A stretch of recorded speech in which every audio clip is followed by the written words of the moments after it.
করে নিয়ে আর finger tips দিয়ে আইশ্যাডো নিয়ে একটা ওয়ার্ম টোন নিয়ে জাস্ট হালকা করে অ্যাপ্লাই করে নিয়েছি, আমার কাছে বেশি টাইম ছিল না। তারপরে এই সেটিং স্প্রেটা দিয়ে আমি সেট করে নিয়েছি, এটা ছিল আই গেস সুইস বিউটির।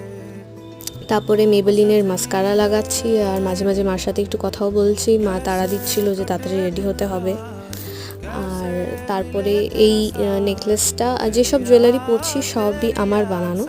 তারপরে আমি লিপ লাইনারটা অ্যাপ্লাই করে নিলাম। আমার সব সময় আমি যেই কালারই লিপস্টিক পরি না কেন এটাই আমি লাগাই, আর এটা হচ্ছে জুডিওর একটা লিপস্টিক, ভীষণ ভালো কালার, ভীষণ ভালো কাভারেজ এবং খুব লাইট ওয়েট একটা লিকুইড লিপস্টিক। আর এই দুটো কানেরে আমি কনফিউজ ছিলাম, মাও বলছিল আমাকে পিঙ্কটা পরতে, তা আমি ভাবছিলাম হয়তো ওভার লাগবে, কিন্তু পরে দেখলাম যে আমার তো বেশ ভালোই লাগছে। তোমরা বলো কেমন লাগছে তোমাদের। তো পিঙ্কটাই ফাইনালি পরে নিলাম আর একটু বড় টিপ। এটা হলো আমার final look for the day আর কিছু ফটোস।